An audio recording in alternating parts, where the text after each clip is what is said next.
siekdami taikiai išspręstą skundą pasiūlė vartotojui išsiimti techninės prisijungimo sąlygas ir pasirengti projektą arba aprašą, sakykime, kitaip, nes čia statybos leidimo nereikalinga.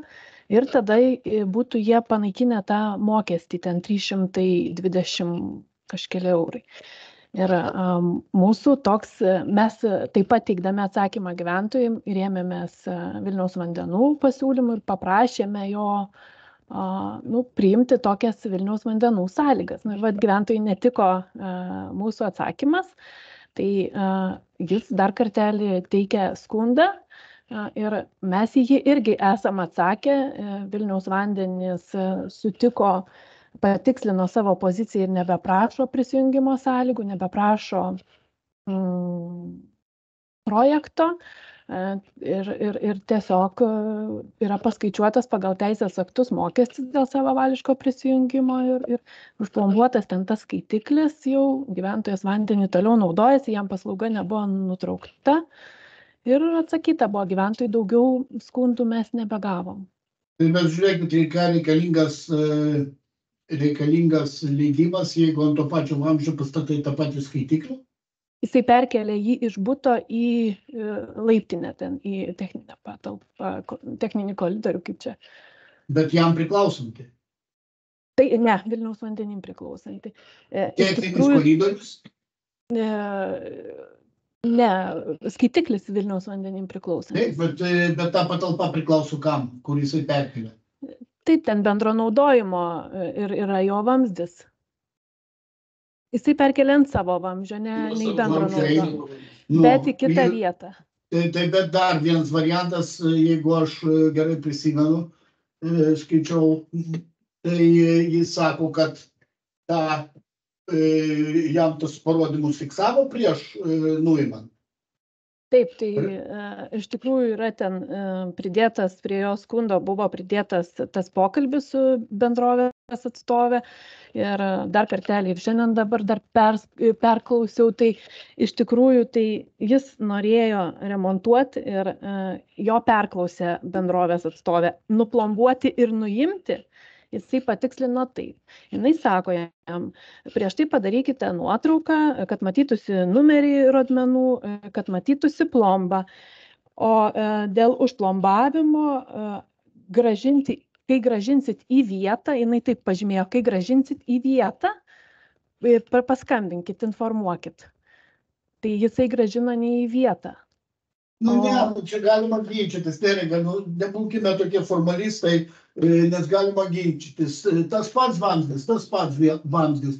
Vieta skaitiklių planuose užfiksuota, neužfiksuota. Vadinasi, jam to pačio vamzdžio tą patį skaitiklį pastatė, tai nėra jokių problemų. Man taip atrodo. Nežinau, kaip kolegoms tai gali pakomentuoti, bet aš nematau čia, nematau žmogaus kalties, galbūt, dialogo arba paaiškinimo kažkoks trūkumas, nes kai kurie dalykai, apie kuriuos mes žinom, mums atrodo paprasti, o kažką mes turime apie tą paaiškinti.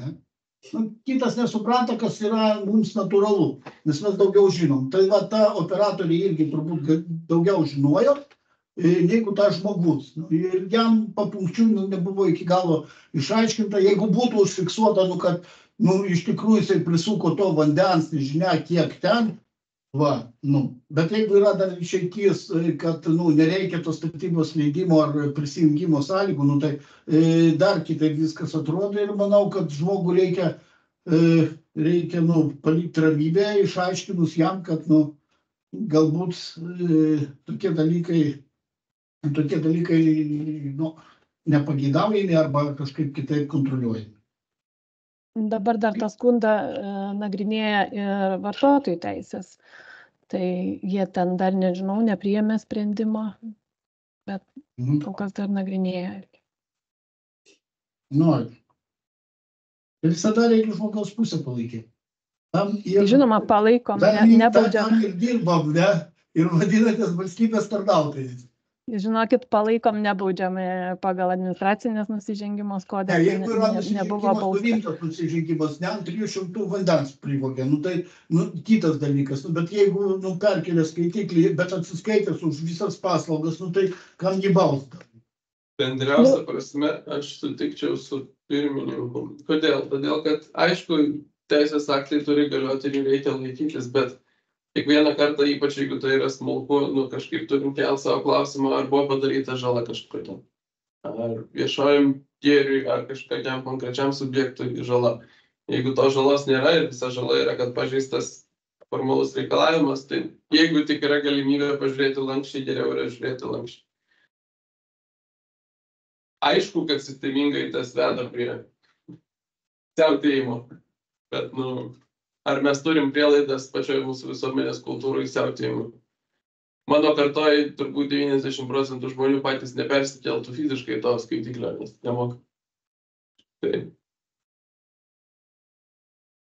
Kokia yra grėsmė arba kokia yra žala čia? Šiek tiek pridėsiu dar vieną klausimą. Kaip čia tinka kontrolės komitetui išspręsti šitą? Dėl veiksmų skundė valstybės tarnautojai. Ir kadangi, sakykime, jau susitarimas kažkoks yra, pakartotino skundo kaip ir nėra, tai... Tai gal mes galim pasveikinti susitarimą? Nebijotinai, nes, pratęsiant tai, ką jūs kalbėjot, visur dabar madinga yra lankščiai žiūrėti į kažkokius ten smulkius dalykus, taip, įvedam praplėstas tolerancijos ribas, sakykime, ten neapmokėjimus už stovėjimą, tą, aną. Taip. Mes kalbam apie teisingus dalykus, ten ne apie... Atsargiai. Taip, kodėl? Viskas normaliai. Tolerancija yra gerai, jeigu nieko nekainuoja. Tai va, iki to momento, kai nieko nekainuoja. Tai ir šitoj vietoj, manau, tikrai laimingų Vilniuje gyventojų skaičių padidins tokie atvejai ir žmogus su patikimumu žiūrės į savivaldybę, o ne žiūrės kaip į savo priešą arba, sakykime, jėgos struktūrą.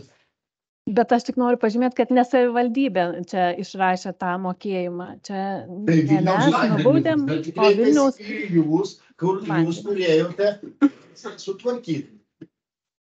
Sakyti, Vilniaus vandenį, ne taip daro, ar šilumos tinklams. Ne taip daro, neteisus jūs. Bet pagal teisės aktus tai jie teisūs, nes jeigu yra nustatytas savavališkas prisijungimas, tai turi būti apskaičiuotas tas mokestis. Tai kas savavališkas yra prisijungimas? Savavališkas. Gražinti į vietą jam pasakė, jisai grąžino ant to pačio vamzdžio pastatė, o ne pas kaimyną. Tai savavališkų prisijungimų, jeigu asmuo nedalyvaujant geriamojo vandens tiekėjui, nuėmė geriamojo vandens apskaitos prietaisą arba jį perkelė į kitą vietą. Tai va čia ir yra vadinasi... O jeigu plane vieta nepažymėta, tai sunku nustatyti kita tai vieta ar ne kita vieta. Bet jis prieš tai padarė... Ir žiūrėkit, ir priklauso nuo požiūrio arba nuo kampo priklauso tas dalykas. Jeigu jam pasakė, kad jam reikia tik tai ten, kaip pasakyti, nufotografuoti, kad patytusi numerius ir grąžinti vietą. Tai vietą tą grąžimą. Ant to pačio vamzdžio. Gerai, tai turbūt ačiū, nes jokios sprendimų mes nepriiminėsim, manau, kadangi klausimas išspręstas turbūt. Antanai, jūs kažko norėjau pasakyti? Jo, aš tai norėjau, kad mes šitą vietą interpretuojam, o ponia Neringa sako, kaip yra parašyta įvairiuose teisės aktuose ir nutarimuose. Tai reikia žiūrėti, ar nutarimas, ar tai yra pažeidimas ar nėra. Klausimas kitas, ar tas pažeidimas vertas kažkokio tai dar papildomos veikos. Greičiausia ne, bet jeigu įstatymas ar savivaldybės teisės aktai sako taip, tai reiškia taip ir turi būti. Čia neturi būti interpretacija. Kitas klausimas, ką mes su žmogum pasakysim. Ar pasakysim daugiau taip nedaryk, ar pasakysim. Antanai, aš pilnai sutinku. Aš pilnai su jumis sutinku, tačiau pati Neringa pasakė, kad ir Vilniaus vandenys ir, sakykime, kitaip pažiūrėjo į tą dalyką, jau reikalavimas kažkaip, dingo, čia priklauso nuo to, kaip traktuosim. Jeigu yra dvi galimybės, tai visada geriau pasirinkti galimybę, kuri būtų palankesnė klientui arba žmogui. Aš taip. Taip, tai jeigu nebuvo padaryta, kaip ir to nusikalstamos veikos ar administracinės veikos, tai natūralu, kad tokia atveju, kaip ir žmogus, turbūt intencijų blogų neturėtų būti baudžiamas. Jeigu tokia galimybė yra.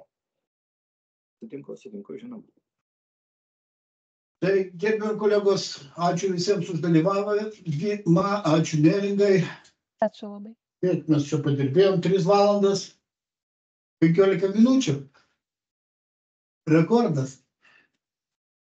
Tai geros tarybos. Didžiuojamės. Greit pasivysim tarybos laiko. Ačiū. Viso gero. Viso gero. Viso gero. Taip, jungiamės. Išjungiu jo. Ačiū. Ačiū visiems, iki.